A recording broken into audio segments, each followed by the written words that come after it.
पहले मल्टीप्लेक्सिंग्स पढ़ा देता हूँ, उसके बाद मैं आपको बताऊंगा। सो मल्टीप्लेक्सिंग्स मींस दैट आपने ये सुना होगा कि मल्टीप्लेक्स के बारे में सुना है। What is the meaning of multiplex, ये वर्ड आपने सुना है कहीं? Yes yes sir. Yes sir. कहाँ सुना, कहाँ पे? Sir mall. मॉल में, मॉल में सुनिए। उसका मतलब क्या होता है? मूवीज में सर सर कोई भी मूवी देखने जाते हैं मॉल में तो दो दो स्क्रीन रहते हैं, 2-3 स्क्रीन रहते हैं, तो उसी के साथ मल्टीप्लेक्स तो होता है। मतलब at the same place multiple screens are available.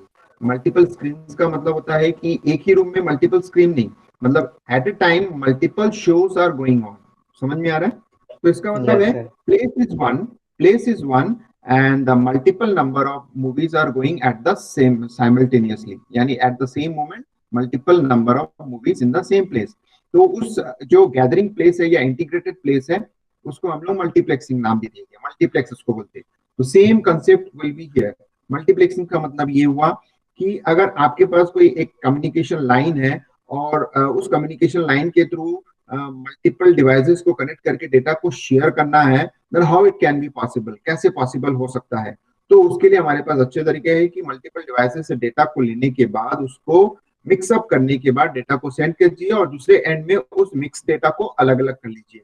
तो अलग अलग तरीके से आप इसको कर सकते हो। जैसे फॉर एग्जांपल मैं बोल रहा हूँ, एक बहुत सिंपल से एग्जांपल लेता हूँ, एक पाइपलाइनिंग ले लेता हूँ। एक पाइपलाइन है जिसमें मुझे पानी और ऑयल दोनों को सेंड करना है, तो आपके पास ऑप्शन है कि दोनों को मिक्स करके आप उसको सेंड कर दीजिए। लेकिन आपको ये पता है पानी और ऑयल जो होता है आपस में कभी भी मिक्स नहीं होता है।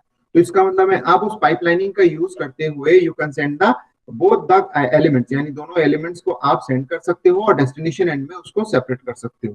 तो समझ में आ गया कि क्या होता है मल्टीप्लेक्सिंग का मतलब? Yes sir. ठीक है। तो उसी कंटिन्यूएशन में ये चीज लिखा गया है कि मल्टीप्लेक्सिंग होता क्या। तो multiplexing is a form of data transmission in which one communication channel carries several transmission eight the same time. जैसे मैंने अभी बताया कि सेवरल एलिमेंट्स, यानी जो दो एलिमेंट आप एक साथ सेंड कर रहे हो, तो उसी तरह से सेवरल ट्रांसमिशन। ट्रांसमिशन मतलब होता है कि अलग अलग लोगों के डेटा या अलग अलग जो सिस्टम के डेटा है उसको आप एक चैनल के थ्रू सेंड कर सकते हो। The exact number of simultaneous transmission depends on the type of communication channel and the data transmission rate. तो इसका मतलब है कि नंबर ऑफ जो ट्रांसमिशन है वो कितने होंगे, 2 होंगे, 3 होंगे, 4 होंगे, 10 होंगे, 100 होंगे, 1000 होंगे। ये डिपेंड करता है कि what kind of communication channel you are using. अगर सपोज कर लो आप ट्विस्टेड पेयर यूज करते हो तो लिमिटेशन कम हो जाएगा। अगर आप फाइबर ऑप्टिक्स यूज करते हो, कोएक्सियल केबल यूज करते हो, तो आपका जो रेंज है वो और बढ़ जाएगा। जैसे 4G 5G के टेक्नोलॉजी का यूज करते हो तो समझ लीजिए कि नंबर ऑफ जो ट्रांसमिशन है, साइमल ट्रांसमिशन है, बहुत ज्यादा हो जाएगा। तो ये डिपेंड करता है कि कौन सा कम्युनिकेशन चैनल यूज करते हो, या फिर और साथ ही साथ उसके कौन से मतलब जो ट्रांसमिशन रेट है या डेटा ट्रांसमिशन रेट है वो क्या होना चाहिए। इस पे डिपेंड करता है कि एक साथ आप कितना डेटा को मर्ज करके मिक्स करके भेज सकते हो। For example the telephone lines that carry out daily conversation can carry thousands or even more of conversation at the same using multiplexing concept। तो इसका मतलब होता है कि जो टेलीफोन लाइन है वो एक बहुत ही सिंपल सा एग्जांपल है जो ये बताता है कि 1000 यानी 1000 से ज्यादा जो टेलीफोन कम्युनिकेशन है एट ए साइमल्टेनियसली वो एक ही वायर के थ्रू वो ट्रांसमिशन करता है बाय यूजिंग मल्टीप्लेक्सिंग, यानी मिक्स करके सारे डेटा को ट्रांसमिट करता है और उसको अलग कर लेता है, डीमल्टीप्लेक्स कर लेता है। The communication channel is shared in such a way as to maximize the utilization of channel capacity। अब मल्टीप्लेक्सिंग का जो लास्ट पॉइंट में बताया गया है ये इसका एडवांटेजेस बताया गया है, या फिर बोल सकते हो this is the utilization of channel. तो इसका मतलब है मल्टीप्लेक्सिंग का जो कंसेप्ट आया है वो इस पे आया है कि हम चैनल का यूटिलाइजेशन ज्यादा से ज्यादा कैसे करें। क्योंकि जब आप कोई चैनल परचेज करते हो तो यानी आप कोई मनी यानी प्रोवाइड करते हो, मनी देते हो, जिसके बेस पर आप उसमें खर्चा कर रहे हो। तो जब आपने खर्चा किया तो उसका यूटिलाइजेशन 100% होना चाहिए, ये आप हमेशा सोचते हो। तो इसी तरह से जो चैनल आपने परचेज किया है उस चैनल के थ्रू अगर आपने डेटा सेंड करना है तो आप ये चाहोगे कि always you are trying to send the data with a maximum utilization, यानी कोई भी स्पेस खाली ना जाए, हर समय 24 घंटे आपका जो चैनल है वो 100% यूटिलाइजेशन हो। तो इसी कंसेप्ट को रखते हुए मल्टीप्लेक्सिंग बनाया गया है। तो ये क्लियर हुआ होगा आपको डेफिनेशंस क्या होता है, उसका पर्पस क्या है? Sir yes sir. हाँ, इन अदर वर्ड्स अगर हम बात करेंगे, the method of dividing a single channel into many channels so that a number of independent signals may be transmitted on its known as a multiplexing। अगर हम इसको दूसरे sense में बात करते हैं या दूसरे तरीके से सोचने को देखते हैं, तो हमारे पास एक चैनल है, उसको हम जो है लॉजिकली अलग अलग पार्ट में डिवाइड कर लेते हैं। सपोज कर लो हमारे पास 100 MB का एक चैनल है, 100 में जो MB आपको चैनल दिया गया है, या 100 फ्रीक्वेंसी का एक चैनल है सपोज कर लो। तो हम एक एक फ्रीक्वेंसी को अलग करते हुए, यानी one frequency for one purpose, second frequency for second purpose, यानी ऐसे करके हम 100 जो चैनल मतलब 100 बाइफर्केशन कर सकते हैं, डिवीजन कर सकते हैं, और हर एक डिवीजन को एक चैनल की तरह ट्रीट कर सकते हैं। तो इसलिए देख सकते हो कि one link multiple channel, virtually वो मल्टीपल चैनल में कन्वर्ट हो जाएगा, but physically that is a single link. तो कैसे पॉसिबल है, इसको हम इस तरह से समझ रहे हैं। तो जिसके थ्रू हम क्या कर सकते हैं, जैसे 100 नंबर ऑफ जो ट्रांसमिशन है कैन बी पॉसिबल है, 100 numbers of independent signals can be send. और ये कैसे पॉसिबल है, उसके लिए फिर हमको यूज करना पड़ेगा मल्टीप्लेक्सिंग टेक्निक्स। तो मल्टीप्लेक्सिंग टेक्निक्स कैसे होता है देख सकते हो। एक एंड में MUX एक डिवाइस होता है जिसमें सारे जो इनपुट चैनल होता है दैट इज कनेक्टेड, और वो कनेक्ट होने के बाद उसको क्या करता है, सारे सिग्नल्स को वो एक सिग्नल्स में कन्वर्ट कर देता है। और ये सिग्नल जो होता है सिंगल फिजिकल चैनल से होते हुए जाता है, और फिर टी मल्टीप्लेक्स जो दूसरे एंड में डिवाइस होता है उसको सेपरेट कर देता है। तो ये जो डिवाइसेस होते हैं these are called electronic devices. तो ये डिवाइसेस के पास कैपेबिलिटी होता है कि 100 चैनल को इंटीग्रेट कर दे, और जो 100 चैनल है डेस्टिनेशन एंड में उसको सेपरेट कर दे। तो मल्टीप्लेक्सिंग के जो टाइप्स होते हैं वो दो टाइप के होते हैं। पहला तो है फ्रीक्वेंसी डिवीजन मल्टीप्लेक्सिंग, और दूसरा होता है टाइम डिवीजन मल्टीप्लेक्सिंग। तो फ्रीक्वेंसी डिवीजन मल्टीप्लेक्सिंग जो होता है जिसमें डिफरेंट फ्रीक्वेंसीज होते हैं, मैं ये आपके एक्चुअल टॉपिक्स में नहीं है, आपके कोर्स में नहीं है, फिर भी मैं आपको एक ब्रीफली आपको समझा देता हूँ। जो चीजें है यहाँ पे आपको दिख रही है कि frequency division multiplexing name in the definition, मतलब ये एनालॉग सिग्नल्स के लिए काम करता है। जैसे मल्टीपल टेलीफोन लाइंस अगर आपका जुड़ा हुआ है, उसको वो मॉडेम के थ्रू, मॉड्यूलेशन एंड डीमॉड्यूलेशन जिसको बोलते हैं, मॉडेम के थ्रू वो उसको सेपरेट मतलब डिफरेंट फ्रीक्वेंसीज में कन्वर्ट करके, फिर उसके बाद प्लस साइन जहां दिख रहा है वो मल्टीप्लेक्सर्स है, उसको वो जोड़ देता है। फिर वो इस तरह से सिग्नल्स आपके राइट साइड में आप देख सकते हो, इस तरह से आपके पास सिग्नल्स बन जाते हैं, यानी ये मल्टीप्लेक्स सिग्नल्स है। अब ये सिग्नल जो होता है डेस्टिनेशन एंड में पहुंचता है, और फिर वो जो होता है उसको सेपरेट कर देता है। तो एक सिंपल फिगर आपको समझाया गया है फ्रीक्वेंसी डिवीजन मल्टीप्लेक्सिंग कैसे काम करता है। तो आपको समझ में आ गया है कि frequency division multiplexing basically use for analog communication या एनालॉग सिग्नल्स के लिए यूज होता है।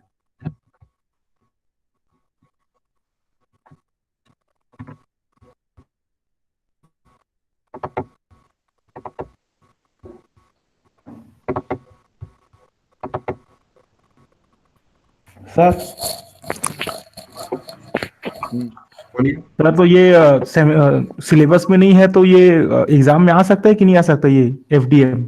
नहीं आएगा, नहीं आएगा। बस आपके नॉलेज के लिए मैंने आपको बताया, एक्चुअली इंट्रोडक्शन देना था, तो I just introduce you the what is the multiplexing and the frequency division जो होता है आपके इसमें नहीं है, but you for your kind information और for your knowledge I just cover it. इसको हम लोग जो होता है तो एडवांटेजेस देख सकते हो, डिसएडवांटेजेस देख सकते हो, यहाँ पे लिखा हुआ है। यू आप जो होता है इसको रीड कर लेना, बाद में पढ़ लेना क्या है। जी सर, तो मतलब सर जो चीज सिलेबस में लिखा है वही चीज एग्जाम में आएगा, जाएगा। Okay sir, thank you sir. Okay sir. Now come to the actual that is called time division multiplexing. So you can see that in the multiplexings there are the two types of multiplexings are there. One is called frequency division multiplexing, second one is called time division multiplexing. So now what is the advantages or what is the working process of time division multiplexing? So time division multiplexing is actually used for digital techniques and digital transmissions के लिए use किया जाता है। So each user of the channel is allocated a small time. Time division name is the definition. इसका मतलब होता है कि अगर आपके पास जो मल्टीपल जो इनपुट्स है, मल्टीपल इनपुट्स मतलब मल्टीपल सेंडर्स मान लीजिए आप, तो मल्टीपल सेंडर्स के पास भले डेटा अवेलेबल है, बट तब तक वो सेंड नहीं कर सकता जब तक के पास उसका टाइम स्लॉट नहीं आता है। तो इसका मतलब हुआ है कि मल्टीपल सेंडर्स को टाइम जो होता है अलॉट किया जाता है, यानी एक टाइम इंटरवल डिवाइड किया जाता है। तो वही चीज यहाँ पे बताया गया है कि each user of the channel is allotted A small time interval during which is may transmit A message. यानी उसी टाइम ड्यूरेशन पे वो सेंड कर सकता है। अब otherwise they have to be wait, यानी बाकी जितने भी होता है उनको वेट करना पड़ेगा अपने टर्म्स का। तो thus the total time available in the channel is divided and each user is allocated a time slice। तो इसका मतलब है आप एक जो टोटल टाइम है, जो भी आप सेंडिंग टाइम यूज कर रहे हो, उस टोटल टाइम को आप जो होता है चैनल में डिवाइड कर देते हो, नंबर ऑफ जो इनपुट चैनल में उसमें डिवाइड कर देते हो। और थर्ड पॉइंट में बताया गया है कि in it user send message sequentially one after another. तो अकॉर्डिंग टू द जो टाइम स्लॉट्स उसके पास आएगा, in that duration one user send that, मतलब जो रिस्पेक्टिव यूजर है वो सेंड कर सकता है डेटा को वन आफ्टर अनदर, ऐसे करके एक के बाद एक सारे लोग सिक्वेंशियली उस टाइम स्लॉट के अकॉर्डिंग अपना डेटा सेंड करते हैं। Each user can use the full channel bandwidth during the period. तो इसका मतलब होता है टाइम स्लॉट को डिवाइड किया गया है, चैनल के फ्रीक्वेंसी को डिवाइड नहीं किया गया है। तो इसका मतलब है जिस टाइम स्लॉट में जिस यूजर का जो होता है चांस आता है, वो उस पर्टिकुलर टाइम में पूरे चैनल के बैंडविड्थ को, यानी बैंडविड्थ को 100% यूटिलाइज कर सकता है। तो इसका मतलब है वो एट ए टाइम एक यूजर उस चैनल को एक्सेस करेगा और अपने मैक्सिमम जितनी पॉसिबिलिटीज है फुल यूटिलाइजेशन ऑफ बैंडविड्थ का यूज करते हुए उस चैनल के थ्रू अपने डेटा को ट्रांसमिट करेगा। The channel capacity is fully utilized, यानी एक तरीके से जो मैंने अभी बताया है कि पूरा का पूरा बैंडविड्थ उसको अवेलेबल हो जाता है। तो इसका मतलब कोई भी जो सेंडर्स है जिसका रिस्पेक्टिव टाइम उसके ऑन हुआ है, उस केस में वो फुली यूटिलाइज करता है। So in TDM by interleaving a number of message belonging to different user into one long message. तो इसका मतलब है कि हम फुल जो आपके पास यूटिलाइजेशन फैसिलिटी है उसमें आप अपने डेटा को सेंड कर सकते हो। This message send through the physical channel must be separated at the receiving ends, and individual chunks of message sent by each user should be reassembled into a full message as shown। तो इसका मतलब होता है कि आप ऐसा भी कर सकते हो, message send through the physical channel must be separated at the receiving end. तो रिसीविंग एंड में उसको सेपरेट फॉर्म में स्टोर किया जाता है, बाद में उसको इंटीग्रेट करके एक लार्ज मैसेज में उसको कन्वर्ट कर देते हैं। तो it can be applied when the data rate capacity of transmission media is greater than the data rate required by the sending and receiving devices। तो ये मतलब जो अभी मैंने आपको इससे पहले वाला जो पॉइंट बताया कि रिसीविंग एंड में वो इंडिविजुअल मैसेज को स्टोर करता है, चंक फॉर्म में स्टोर होता है, फिर उसको इंटीग्रेट करके मैसेज में कन्वर्ट कर देता है। ये तभी होता है जब आपके पास ह्यूज डेटा है बट आपके पास डेटा रेट की जो कैपेसिटी है वो कम है। सपोज कर लो आपके पास 100 MB का डेटा है बट आपके पास जो डेटा सेंडिंग करने की कैपेसिटी है वो 10 MB का है। तो आप क्या करोगे, 100 MB के डेटा को सेपरेटली 10 पार्ट में डिवाइड कर दोगे और हर एक पार्ट को at a time slot divide करने के बाद हर एक पार्ट जो होता है एक टाइम स्लॉट में सेंड होगा। तो इसका मतलब है वो डिफरेंट जो चंक्स फॉर्म में सेंड होगा और रिसीविंग एंड में इसको रिसीव करने के बाद हम उसको फिर इंटीग्रेट कर लेते हैं। तो ये चीजें आपको समझ में आ गई कि टाइम डिवीजन मल्टीप्लेक्सिंग का यूज क्या है और कैसे काम करता है। Yes sir. ठीक है, यस सर। तो जो मैंने आपको एग्जांपल दिया था वो सिंपल था। तो अब आ जाते हैं टाइम डिवीजन मल्टीप्लेक्सिंग दो तरीके का होता है, two types of there, synchronous and asynchronous time division multiplexing. Synchronous का मतलब होता है you have to be follow the rule. मतलब ये हुआ कि सपोज कर लो आपको जैसे यहाँ पे चार्ट आपके पास मशीन दिख रहे हैं 1 2 3 4 लेफ्ट साइड में, जिसमें MUX में जो जुड़ा हुआ है। तो 1 के लिए एक टाइम स्लॉट है, फिर 2 के लिए एक टाइम स्लॉट है, 3 के लिए टाइम स्लॉट एंड 4 के लिए, यानी ये चारों को इक्वली टाइम स्लॉट डिवाइड किया गया है। मैं यही मान के चलता हूँ कि 1 को 1 सेकंड दिया गया है, फिर नेक्स्ट वाला जो सेकंड है वो 2 को दिया गया है, फिर नेक्स्ट वाला सेकंड 3 को और नेक्स्ट वाला सेकंड 4 को दिया गया है। तो जब 1 की बारी आई है तो 1 ने उसको डेटा को सेंड किया, ठीक है। अब सपोज कर लो 2 की बारी आई है बट 2 के पास कोई डेटा नहीं है, ठीक। तो फिर क्या करेगा, 2 इंतजार करेगा, उसके पास 3 जो होता है 3 के पास डेटा है, 4 के पास डेटा है, लेकिन 2 के पास डेटा नहीं है। तो ये मुझे ये बताइए कि 3 वेट करेगा या 3 जो होता है बीच में ही इन्वॉल्व होकर अपने डेटा को सेंड करेगा। सर वेट करेगा। दो को स्किप कर देगा। क्या, हाँ बताइए सर। इसमें टाइम स्लॉट असाइन रहते हैं सर इसमें, तो हर डिवाइस के लिए। हाँ, तो 2 के बाद 3 तो उसके अकॉर्डिंग, हाँ, तो इसका मतलब होता है कि तीसरा नंबर जो होता है, तीसरा जो चैनल है, that must be wait for the end of the second channel, है ना। भले ही वो तो सेकंड के पास डेटा नहीं है, बट वो टाइम स्लॉट जब खत्म होगा तो थर्ड यूटिलाइज करेगा, फिर फोर्थ यूटिलाइज करेगा। अब मुझे आप ये बताइए कि इसमें प्रॉब्लम्स क्या है या फिर क्या ड्रॉबैक्स हो रहा है। सर इसमें सर, अगर time ज्यादा डाटा नहीं रहता है तो टाइम स्लॉट रिमेन एम्प्टी हो जाता है सर, एम्प्टी डाटा हाँ, टाइम तो इसका स्लॉट। मतलब है चैनल का यूटिलाइजेशन हो रहा है या नहीं हो रहा है? नो सर, नहीं हो रहा सर, टाइम नहीं ज्यादा हो लग रहा रहा है। क्योंकि हाँ, नहीं टाइम ज्यादा नहीं, टाइम तो वही लग रहा है, बट सेकेंड स्लॉट में कोई डेटा सेंड नहीं हुआ, तो इसका मतलब है वो जो पर्टिकुलर स्लॉट का जो पोर्शन है वो खाली गया। यानी एक तरीके से आप बोल सकते हो कि बैंडविड्थ का यूटिलाइजेशन 100% नहीं हो रहा है अगर हम करते हैं। ठीक है। Yes sir. हाँ, अब दूसरा तरीका क्या हो सकता है आपके पास आइडिया? आपके पास दूसरा आइडिया हो सकता है कि अगर मान लो सेकंड के पास कोई डेटा नहीं है तो ऐसा कुछ मैकेनिज्म करे कि वो स्लॉट खाली ना जाए बल्कि कोई दूसरा उसका इस्तेमाल कर ले। ये आपके पास तरीका हो सकता है?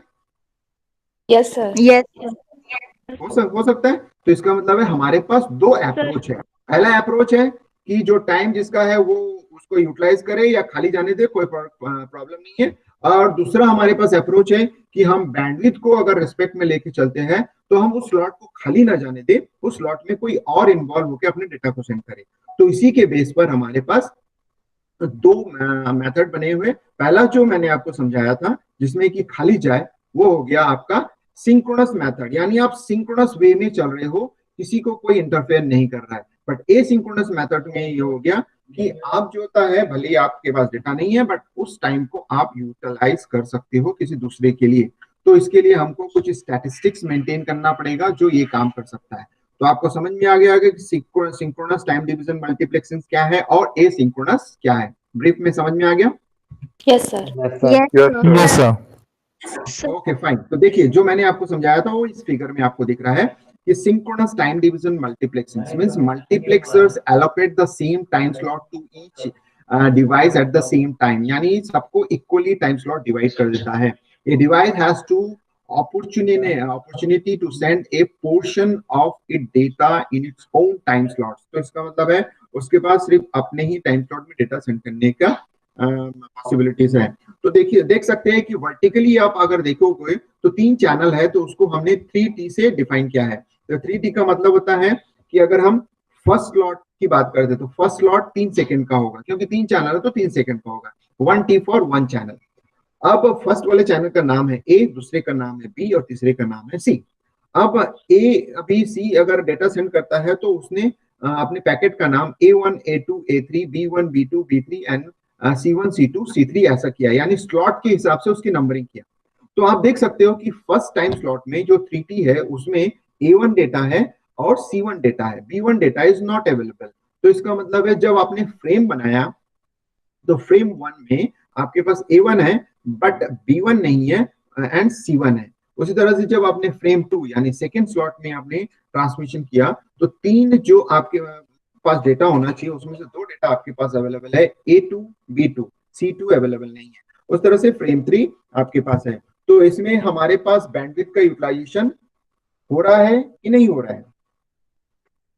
नहीं हो रहा है सर, 100%। 100% नहीं हो रहा है। क्यों? क्योंकि टोटल हमने 9 पैकेट सेंड करना था 3 फ्रेम के थ्रू, बट उसमें हमारा जो होता है कितना सेंड हो रहा है? 9 की जगह 7। तो यानी 7 अपॉन प्रोबेबिलिटी कितनी हो गई? 7 अपॉन 9 की प्रोबेबिलिटी हो गई। तो इसका मतलब है वही आपका परसेंटेज बन रहा है कि कितना परसेंट आपका सक्सेस है। तो यानी 100% यूटिलाइजेशन नहीं हुआ। This is the drawbacks of synchronous time division multiplexing. तो आपको क्लियर समझ में आ गया ये पिक्चर में? कुछ पूछना है तो पूछ सकते हो।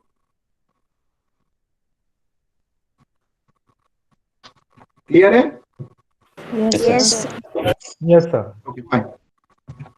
एसिंक्रोनस टाइम डिवीजन मल्टीप्लेक्सिंग मैंने आपको ब्रीफली सब कुछ बता दिया था, उस चीज को यहाँ रिटर्न में लिखा हुआ है। It is also known as a statistical time division. Statistical का मैंने अभी अभी आपको डिस्कस किया था जस्ट बिफोर दैट कि अगर आप यूटिलाइजेशन करना चाहते हो तो कुछ स्टैटिस्टिक्स मेंटेन करना पड़ेगा। यानी आप पूरा देखोगे सारे सिस्टम यानी सारे डिवाइसेस जो कनेक्टेड डिवाइसेस हैं उसके अवेलेबिलिटी उसके प्रायोरिटी को देखते हुए आप जो होता है स्टैटिस्टिक्स मेंटेन करोगे। फिर देखोगे कि जिस चैनल के पास मान लो बहुत ज्यादा डेटा है उसको आप उस टाइम स्लॉट में प्रोवाइड कर दोगे जो खाली जा रहा है। So it is also known as a statistical time division multiplexing. It is designed to avoid wastage, यानी जो वेस्ट होता है उसको हम अवॉइड करने के लिए होता है। वेस्ट का मतलब होता है टाइम स्लॉट्स में जो बैंडविड्थ का यूटिलाइजेशन नहीं हो रहा उसी को वेस्ट बोल रहे हैं। तो it allowed a number of lower speed inputs lines to be multiplexed to a single higher speed lines. तो इसका मतलब है कि lower speed and higher speed के बीच में सिंक्रोनाइजेशन क्रिएट करने के लिए एसिंक्रोनस टाइम डिवीजन मल्टीप्लेक्सिंग जो होता है बेस्ट आइडिया है आपके पास। Total speed of the input lines can be greater than the capacity of the path. Path का मतलब होता है चैनल, यानी हम बैंडविड्थ की बात कर रहे हैं। तो total speed of the input lines can be greater than the capacity. तो इसका मतलब आप समझ में आ रहा है कि बैंडविड्थ का जो अगर यूटिलाइजेशन है, अगर सपोज कर लो बैंडविड्थ आपका 10 MB का है और आपका जो स्पीड है टोटल स्पीड है वो 20 MB का है, तो भी आप टाइम डिवीजन जो एसिंक्रोनस टाइम डिवीजन मल्टीप्लेक्सिंग है इसमें इसका यूटिलाइजेशन अच्छे से कर सकते हो। क्यों? क्योंकि कहीं ना कहीं उसको खाली स्लॉट मिलेगा जिससे क्या होगा कि बैंडविड्थ का यूटिलाइजेशन बहुत अच्छे से हो सकता है। तो यानी लोअर बैंडविड्थ में हायर बैंडविड्थ के डेटा को आप सेंड कर सकते हो। ये वाला पॉइंट समझ में आ गया? Yes sir. Now come to the next point. If we have n input lines, the frame contains no more than the m slots. तो इसका मतलब है अगर आपके पास n input lines है तो जो फ्रेम है वो m हमेशा लेस देन n होगा, यानी इनपुट लाइन जितने हैं उससे कम ही होगा, उससे ज्यादा का नहीं होगा। So no more than m slots, जो m स्लॉट्स डिवाइड किया गया उससे ज्यादा नहीं होगा, ये हमको ध्यान रखना पड़ता है। The number of time slots in a frame is based on a statistical analysis of the number of input lines that are likely to be transmitted at any given time. जो आपको ऊपर जो बताया हूँ उसी चीज को यहाँ समझाया गया है कि जो नंबर ऑफ टाइम स्लॉट्स होता है इन a frame m is based on the statistical analysis. तो ये statistical analysis कब रिक्वायर्ड होती है? जब कोई पोर्शन यानी जो कोई टाइम स्लॉट खाली जाता है तो उसके बेस पर होता है। तो इसीलिए आपके पास ये जो फॉर्मूला दिया हुआ है m लेस देन n, ये हमेशा इस पे काम करता है एसिंक्रोनस टाइम डिवीजन मल्टीप्लेक्सिंग में। टाइम डिवीजन मल्टीप्लेक्सिंग में एडवांटेजेस क्या है एंड डिसएडवांटेजेस क्या है ये देखिए। It uses a single link. सबसे पहला चीज होता है कि ये सिंगल लिंक मैनेजमेंट सिस्टम ही है, यानी इसमें मल्टीपल लिंक्स की बात नहीं होती है। सिंगल लिंक में आप टाइम स्लॉट्स के बेस पर इसको आप यूज करते हो। फ्रीक्वेंसी डिवीजन मल्टीप्लेक्सिंग में सिंगल लिंक ही यूज करते हैं, बट एट ए टाइम आप सारे सिग्नल्स को इंटीग्रेट करके एक साथ भेजते हो। बट टाइम डिवीजन में क्या होता है, एट ए टाइम किसी एक जो कम्युनिकेशन चैनल कम्युनिकेशन जो डिवाइस है वो अपने डेटा को सेंड करता है। तो it uses a single link, यहाँ भी सिंगल लिंक का यूज होता है। It does not require precise carrier matching at both the end of the link. तो इसमें कैरियर मैचिंग के कोई रिक्वायरमेंट नहीं है, आप किसी भी स्पीड के डेटा को आप सेंड कर सकते हो, डेटा में यानी कैरियर में सेंड कर सकते हो। Use of capacity is high, यानी यहाँ पे जो यूजेबिलिटी है वो बहुत ज्यादा हाई होता है, यानी हाई कैपेसिटी बेस्ड यूजेबल है। यहाँ पे आप इसको यूज करते हो time division multiplexing. Each to extend the number of user on a system at a low cost. आप एक्सटेंड कर सकते हो। There is no need to include identification of traffic system traffic stream on each packet.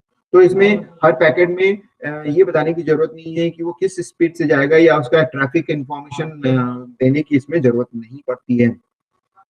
और इसका disadvantages जो होता है, the sensitivity to other user problem is high. तो इसका मतलब है कि अगर मान लो कोई यूजर के पास डेटा नहीं है या उसके पास कोई प्रॉब्लम है तो वो जो सेंसिटिविटी इसमें हाई होती है। एक थोड़ा प्रॉब्लमेटिक है क्योंकि इसमें स्टैटिस्टिकल इसको यूज करना पड़ता है। इनिशियल कॉस्ट इज हाई, क्योंकि इनिशियली जब इसमें जब हम डेटा प्रोवाइड करते हैं या जब हम इसमें क्रिएशन करते हैं तो वो बहुत हाई होता है। टेक्निकल कॉम्प्लेक्सिटी इज मोर, इसमें टेक्निकल कॉम्प्लेक्सिटी मोर होता है। इसीलिए बोल रहा हूँ क्योंकि देखिए किसी सिस्टम किसी डिवाइस के पास कोई डेटा नहीं है और उसका यूटिलाइजेशन करना है तो सोच सकते हैं कि उसमें एल्गोरिथम किस तरीके का अप्लाई करना पड़ेगा जिससे कि वो सारे चीजों को कैलकुलेट करने के बाद बेस्ट पॉसिबल सॉल्यूशन के थ्रू उसमें किसी एक चैनल को वो डेटा सेंड करने के लिए असाइन करेगा। The noise problem for analog communication has greater effect. तो इसका मतलब है ये जो टाइम डिवीजन मल्टीप्लेक्सिंग है इसका यूटिलाइजेशन हम एनालॉग पर्पस के लिए भी कर सकते हैं, बट स्पेसिफिकली बोला गया है कि ये डिजिटल सिग्नल्स के लिए होता है। अगर हम एनालॉग यूज करेंगे तो फिर इसमें जो होता है बहुत ज्यादा प्रॉब्लम्स भी हो सकता है, नॉइस का प्रॉब्लम्स भी आ सकते हैं। तो ये चीजें हमारे पास इंपॉर्टेंट है। तो देखिए एक एक्सरसाइज है, अब ये एक्सरसाइज जो होता है आप नोट कर लीजिए, और नोट करने के बाद इसको आप खुद से ट्राई कीजिए कि इसमें कितने टाइम स्लॉट्स यानी कितने टाइम का स्लॉट बनेगा। जैसे मैंने आपको बताया था 3T, तो इसमें कितने का बनेगा वो चीज, और हर एक फ्रेम का साइज क्या होगा वो भी आप डिफाइन कर लेंगे।